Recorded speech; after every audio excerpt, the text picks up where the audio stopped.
Hey, this is the All-Seeing Monkey broadcasting to you from just outside Chicago. Tonight's episode, the season premiere of this channel, is going to be something a little goofy, but it is something of growing concern, actually, kind of around the world.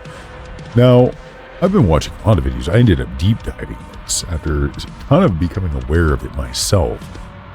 I was living down in Southern Illinois until here recently, and while we were down there the last couple of years, we'd been noticing. Now, this is literally a middle of nowhere kind of town, like less than 2,000 people, nothing of remote interest in that area for miles.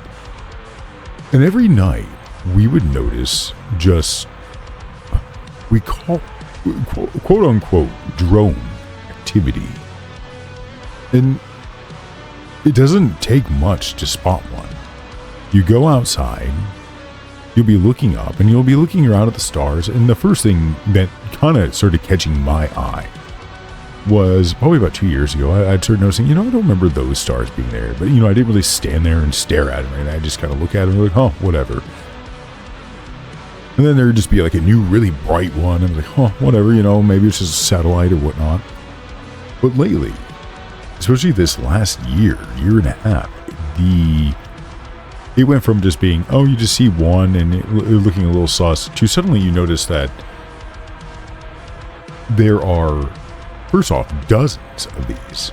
And then, again, what catches your eye is that these aren't, the stars that you're used to seeing. And you'll stand there and you'll grab onto something, make sure you're standing there completely stable, and you'll lock eyes, kind of like a tree branch in between you and the star, something like that. And you'll watch this thing, not just a subtle little flicker movement like that. No. We're talking like moving several inches to the left, to the right, going in kind of circles, and then it'll stop, and you can just see this little bit of a subtle bob, very much like a drone. And you'd be like, okay, so it's just a drone, man. What's the big deal? The problem is that this thing is up there. These things are up there every night, going to the exact same positions, moving around, doing things once in a while. I haven't quite figured out which ones, down there, while I was there, I couldn't really figure out which ones consistently would move and which ones wouldn't.